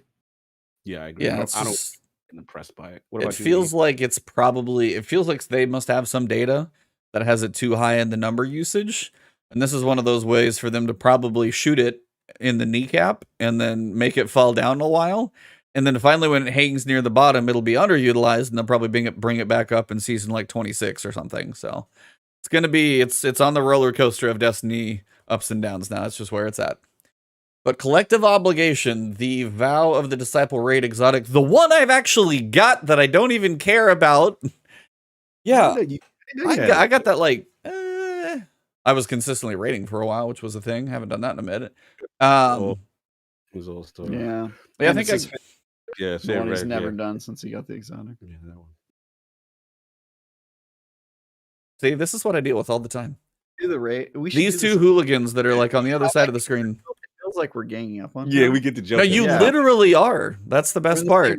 Because now you can like cover the mic and whisper and then like drop the joke on me and yeah. Don't say that. I think we should save our. See, but I can actually hear that, so it doesn't work. and then we'll attack. Okay, great.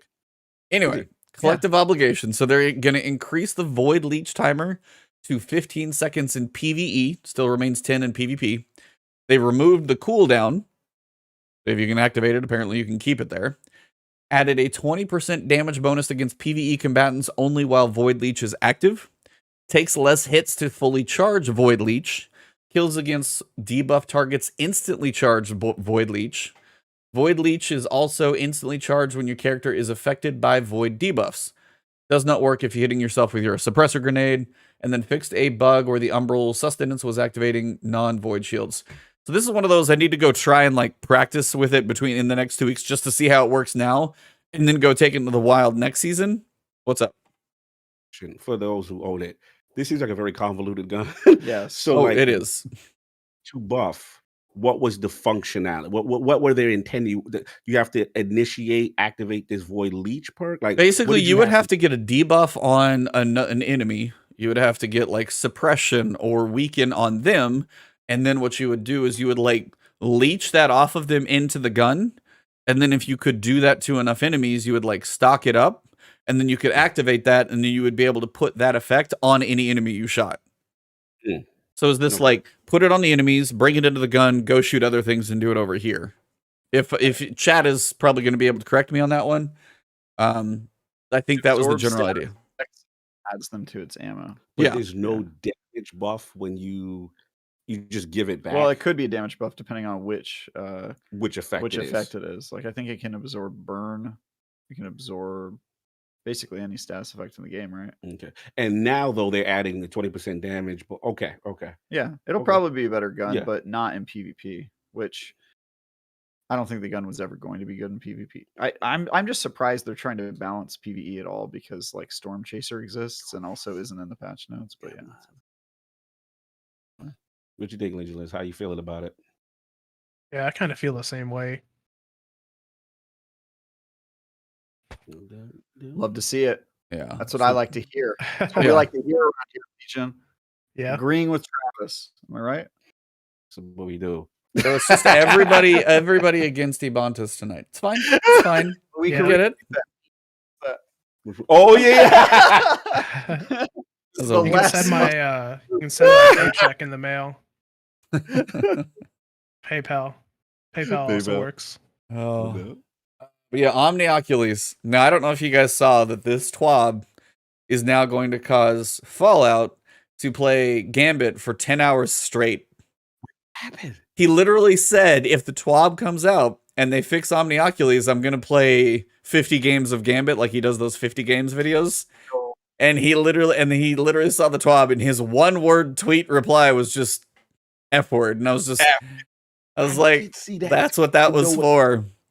Yeah, if you go look at his video about this, he's just like, well, guess I'm streaming Gambit all day on Monday. Let's get it. All right, so an update 6.2.0.1, which is a whole mouthful. They're also changing those patch numbers, by the way. I'll be curious what those look like in the future. Basically, what people were doing is Lord of Wolves paired with Omniocules. That was why that thing also got hit, by the way. So it was a combination of those two. But they will they will be reducing the effectiveness of damage resistance used by Omnioculus and Whisper of the Chains in PvP. So tier 1, 2, 3, and 4 used to be 10, 15, and 20 and 25%. Now it's 2.5, 5, 7, and 10%. So a massive damage mitigation kind of reduction. And then things they're looking at addressing in the future. Reducing shotgun spread randomness. So Fallout can do another shotgun video. Reducing bow swapping effectiveness. Stadia Time's going to be... How dare you? It's like Stadia Time's going to be mad about that one because he just talked about that. That's right. Increasing trace rifle ease of use. I didn't know they were hard to use. Yeah, I don't know if it's hard to use or... Well, I don't know if it's hard to use or if it's like ammo effectiveness. Like, it may be that. Because when you get into... They'll kill red bars, but anything above red bars, they do feel pretty weak against, I feel. Yeah, so true. Maybe that could be. I feel like they're a little inaccurate, right? You hold it down and you get kind of the same effect. Yeah, it's got some recoil probably, kind of, yeah. They're going to be introducing the full auto setting. If you guys remember this from a while back, the mod's going to hopefully go away. Then you'll be able to turn on full auto for accessibility for, it's like I have somebody I know specifically like arthritis and hands and cramps and stuff like that. But it's like, especially on controller, it is just one of those things for accessibility that's going to help some people. They were going to say reduce the ability of snipers to shoot through flinch in PvP. Do you guys like this or not? Yes, I like it. Okay. Snipers are used in PvP 90% of the time, and this is long overdue. This is kind of like the PvP, like the two main things everybody's always wanted from PvP: less randomness from shotguns, not be able to shoot through flinch on snipers. And thanks, Marcules. We see what you've been doing. And somehow his Bastion fusion rifle's totally over there in the corner, untouched. It's just sitting up on a shelf, and he gets to look at it, and he's like, yeah, you're my baby. You stay there. I love that Bastion. He's been cashing checks this whole time to get these two things in, or three things. Get his Luminarch buff, shotgun spread awareness, or spread randomness, and then the sniper flinch. You're shooting some dude He's finally in the face. Cashing. Yeah, then they still... he snipes you, and you're like, cool.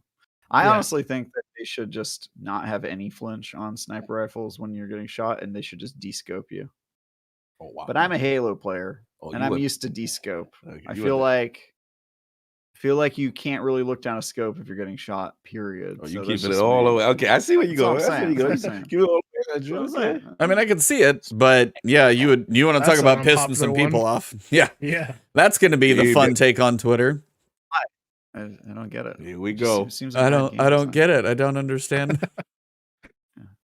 Let's see. Examining some small targeted balance changes to certain PvP outliers. Pulse rifles are with out of band effectiveness, so they're probably just a little too accurate far away. Pulse rifles always seem to be this weird thing they don't know where to put. High impact scout rifles ease of use and precision fusion ease of use. Allowing glaive interactions with some exotic armors that buff melees. Fixing glaive hit detection. Reworking some enhanced perks and folding special mods into base perks. Or spec mods into base perks. I'm not into spec. Yeah. Spec mods. Spec mods. I don't know what that... I'm trying to think what that would be. Spec mods. Like major minor spec? Yeah. That kind of stuff? That actually makes sense. Yeah. Or like the Dragonfly spec. Or Rampage spec. Okay. Dragonfly, good. Yeah. That way you're like, just make Dragonfly cool. Don't make me put something on it. If it's there, explode big. Yeah. That's fair. Functionality with other stuff when you do that. Yep. But what you think? But Rampage go burr. Yeah. Rampage Outlaw all for 5 years now. Keep going. That's it. That's it though. That is the end of the TWAB. Did I talk about glaives? Yeah. No.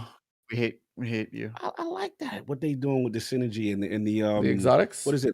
Yeah, then I saw like a lot of the melee perks are gonna activate the Well, of course a Warlock's gonna like it because 2 of the 3 things listed are Warlock related. That's not surprising. See, we had such a good podcast, blew past all the Warlock garbage, 3 Titans in here, and then all of a sudden this Warlock comes in and be like, hey, can we talk about this Warlock stuff that sounds really cool, like Karnstein armlets breaking the game?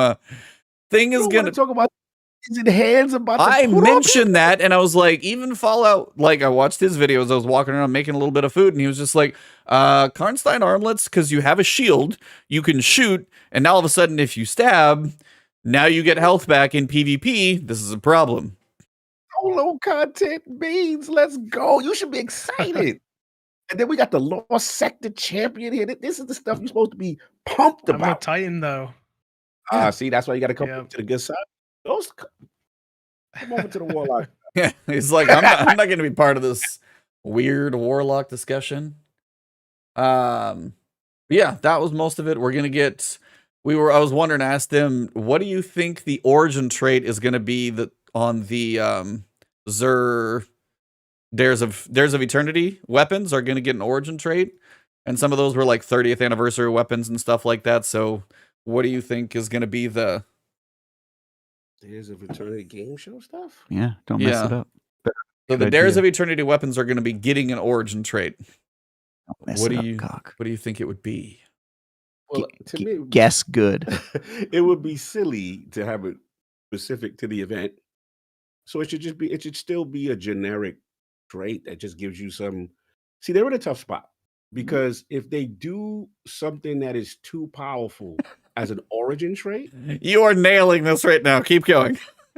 Like you're tough. Like what are you gonna do that you're gonna put a goddamn origin trait? Hey, chat. Does this sound exactly like what we said earlier? Council, can you remind the witness to answer the question? Look, it's gonna have to be very light. And it will be. Yeah, like specific. like a percentage of like recovery or some type of intrinsic buff to a specific stat that's limited, because you can't. What are you going to do? You they already, what is it? They push it back. What is it? Stringer, the one that gives Reed Regret. Vice Stinger, yeah, with the Reed's Regret, yes. That was super powerful. You get an extra bullet and stuff like that. Like, they're in a tough spot. I love the idea of origin traits, but for them to give a specific activity that much of an advantage, like, this is soft sunsetting. This is literally literally, why would I have the old versions for? I'm going to literally all the single. The great thing about your response, you're exactly what the two of them said before. Because Legion was saying, hey, they can't be too strong. I will say we gave actual examples of what we think it should be. What examples you gave? Mine was a great suggestion. Yes, what? His was hilarious, actually. You get 10% discount at Xur. Everyone should get that origin trait. when you have the weapon equipped, you get 10% discount at Xur. I'm with that. We gotta definitely nerf tests. So I'm all about getting those buffs towards exotic ornaments and things of that nature. What did Legion say? What did you say? What was your? Oh, he was just saying they can't be too identical to you. Yeah, almost they can't be too strong. Yeah. Didn't you? Who said? Oh, it was a commenter said 10% increase in exotic drop rate, and we all laughed at that person. Yeah. Like, I was like, you got to go to Eververse and buy that for silver. That's how you get that one. They did try that with that terrible raid that Scarrow Ground? Spire. Remember Spire? They had a ghost shell that supposedly in Leviathan increases the drop rate of you getting inside. They tried it for a little bit. I remember that. I do remember that. Sounds like you don't believe it. Yeah, it's like you put the 10% in there and there's no actual truth to it. And you're like, what does this do? Nothing. Just make him think it does something, but no, it doesn't do anything. In honor of it being 30-year anniversary, they could do something like 30% buff to you loving Bungie. How do you quantify that? 30% discount at the Bungie store. One-time use coupon. No, actually, I think Legion had a good one. It could be the confetti, like the confetti effects when you kill them. Yeah, some sort of like cosmetic. Yeah, some cosmetic effect would be kind of fun. What'd you say? I mean, I was between the two of them, so I was the one asking the question. I missed it. That's how we got demonetized. Wow. Anyway, gotta love it. He gets uncomfortable with it. It's kind of funny. It's hilarious. Yeah, it's worth pushing. It's worth pushing. You don't like us sitting together? Yeah, this does not get to be a common occurrence. That's for damn sure. Doing this every week from now on. Every week It's from now Cog on. and I hanging out, talking to you, and no more guests. It's just gonna be me, and you. You two in one window, and then me in the other. Yeah. Yeah. No doubt.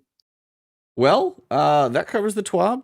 I know Legion. It's been fantastic. Cog, you got any questions for Legion, or just what have you been up to, or anybody have any final thoughts? As this is the second to last TWAB before we get the showcase of showcases. Big one. I'm forgetting that's coming. I know, me too. I completely forgot. No, big showcase. I'm excited for that.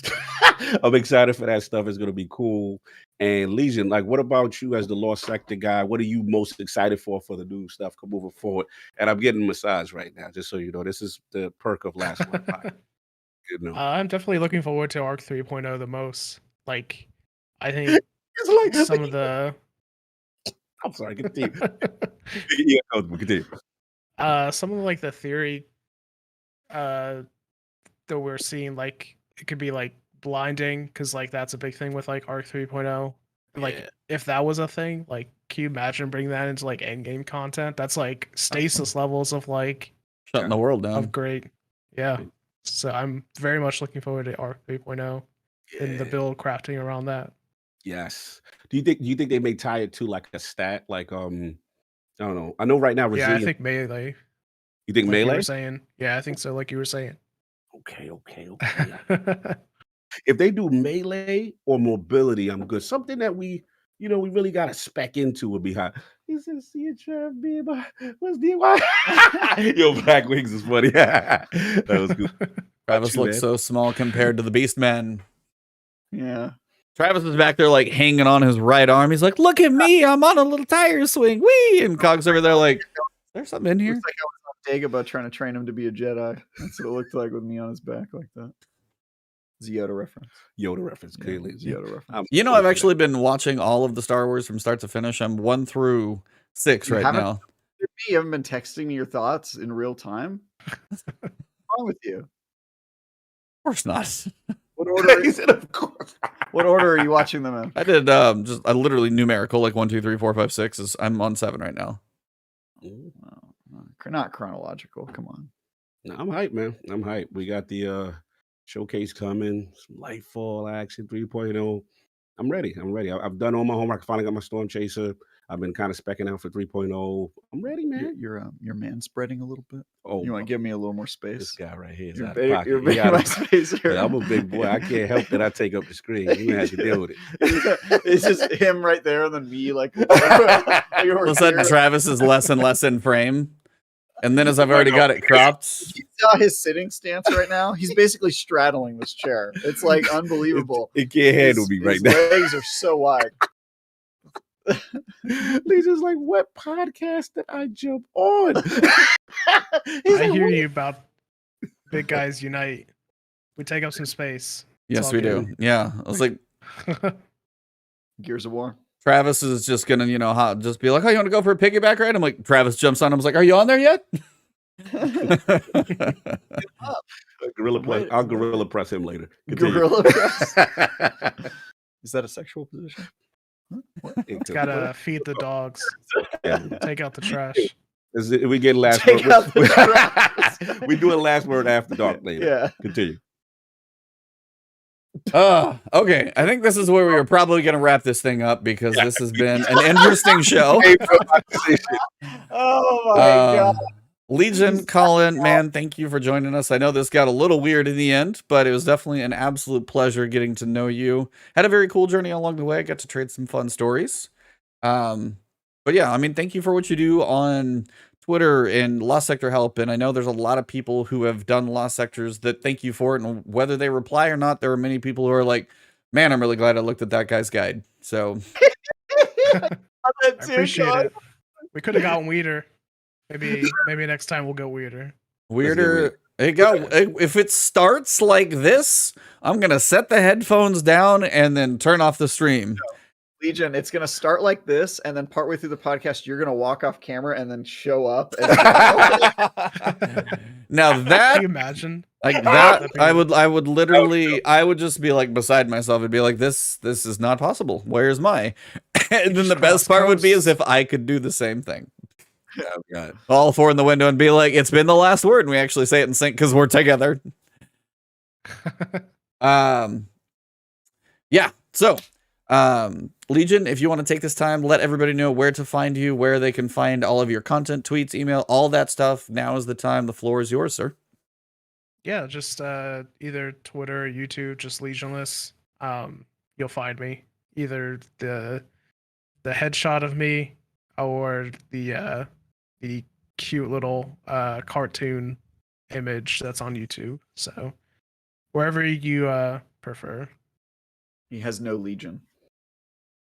He has pretty decent legion of followers. He's Legionless. He's Legionless now. Yeah. For You the guys two know who, where it's from, right? You Where's guys it know from? where the name's from. Kabir, Where's it- the Legionless from Vault of Glass. The Titan.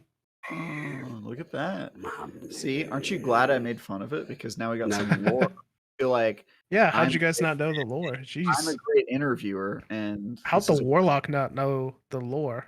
oh, on. busted. Mm. I was like, you going left. Relax. Cog's just a warlock because he needed the self res. He's got the brain of a titan. I came this really. close to be a Titan, though. Yeah. I really, it wasn't. I remember D1, and you remember the animation at the start screen. Yeah. And I'm like, yeah, I'm thinking Halo, Titan. Trust me, it was. He's got the body of a It titan. was this close. Yeah. It was something about seeing the warlock with the space magic in the hand. And I never take magic class characters. And I was like, yo, that's kind of cool. So I was like, all right. And I said, let me try it. But I in the beginning, I had regret though. I was like, damn, the Titans flying around, smashing, looking really cool. Trust me, I have Titan sensibilities, but there's something about that space magic. He's a warlock with a titan brain, and I'm a titan with a warlock brain. There you That's go. how No, can tell that's us actually apart. accurate. It's That's pretty actually accurate. That's actually accurate. All right, for the two hooligans, you want to do your outros? Okay, we're gonna say it in unison. Yes. All right, so we're gonna say the same words at the same time. All right? This is not going to work. Not gonna work. I mean, I don't have much of an outro. You can read my review of. What you playing now? I just reviewed Digimon Survive. Oh yeah, I see you playing. Gave it How a many 6 hours? out of 10. How Took many me hours? 40 hours. Yeah, I know, 40 hours in a week. And then my preview of Construction Simulator went Okay, live okay, yesterday, okay, which is okay. quite fun. Mhm. And then I've got no reviews or previews I'm working on right now. Get the So break, get a little vlogs. bit of a break for I'll probably get my next game review next week. You But deserve it after Xenoblade Chronicle. after Xenoblade, I'm seeing people play that game now, and it's so funny to see them like still in like the first third of the game largely. Like I don't know, all my friends play that game constantly, and none of them are close to finishing it. Maddie's doing it now. Yeah. So it's funny to see them go through all the range of emotions I went through when I was reviewing it. Mhm. Anyway, that's Denial, acceptance. This is what happened. A game. it. Yeah, tonight I will be going out for Night on the Town with Cog. We're gonna get up into some monkey business. I know he's And- doing all that, but okay. I'm learning. They're It's gonna gonna go. be They're gonna go get a margarita. It's monkey Right. business. We're gonna go get one margarita, and that's just the beginning. Start. That's just to pop it off. That's just to pop it off, man. The night is young. That's how we're starting the night. Who knows how to end? I can't. He's more ridiculous live. I have to Yeah, admit, like yeah. it is really natural. It is like this is who he is. Oozes his I personality. just feed off of other people's energy, man. Mhm. Anyway, why don't you tell? Or saps their energy. I can't quite decide. Why don't you tell the audience what you're working on while I stand behind you? This guy's ridiculous. Anyway, shout out to my man Legionless for pulling up. Great show. Good to see everybody in the chat. So cool to actually be here with Trav. Though. I can't front. Like this is so cool to actually make the show. I didn't know if it was going to happen based on my schedule, but yeah, out in Frisco, chilling, and yeah. Oh, we don't do that. Nobody calls it Frisco. What we call it, the Bay. We the Bay. Call it San Francisco We don't or call it- SF. We don't say. San Franciscans hate when Oh, people they don't call it like that. Frisco. Oh, I didn't know that. Okay, good. You So, yeah, done I'm out- messed up, son. We're out in the Bay chilling, you know. But yeah, now I'll be call it back. SF. Are you I'll doing be a back. weather report or a traffic report? Which one was that? I'll be back tomorrow. ILP Sunday. No Duke this week, but Maddie held it down. Salute to Maddie. Salute to Ben Smith. And yeah, we got some more fun stuff planned, man. And thank you, everyone. Don't call it freezing. I'm learning. Yeah, and like I said, everybody supporting and stuff like that. The Jason Rubin interview, we got a lot of positive feedback. People are highly recommend you check it out. Tremendous history. The creator of Crash Bandicoot, Jack and Dexter, just his story, Jackster, has been absolutely insane, man. This guy's seen a lot in the industry, so I would highly recommend that. And yeah, we'll be back this Sunday for IOP. You already know that good Destiny pod. Oh, we got to make the announcement officially, right? So we can let the people know where you can find this great podcast that we do. Yeah, so if you guys are looking for the video of the podcast, it is just going to be on my channel now. We're basically consolidating it, not going to be uploading it to Iron Lords podcast. So if you guys look for the Twitter links or anything like that, as soon as audio is still going to be what it is, that'll be uploaded. And that actually, like, Spotify even does a little video there. But just for the YouTube channel, it'll be in one place on Ebontis YouTube channel for each episode. So the way this one typically gets recorded, I will usually keep it unlisted when it pops off, and I will change I'll do the editing, get kind of the stuff that we don't need in the show out of there, and then I'll make it public again and publish it out. So you guys will find it there usually probably the next morning.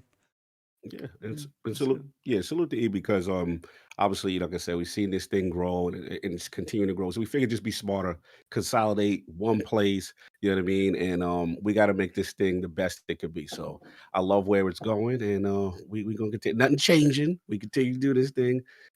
I'm looking forward to the ride. But one link instead of two different ones. Done. Exactly. No more confusion. Yep. Consolidation, y'all.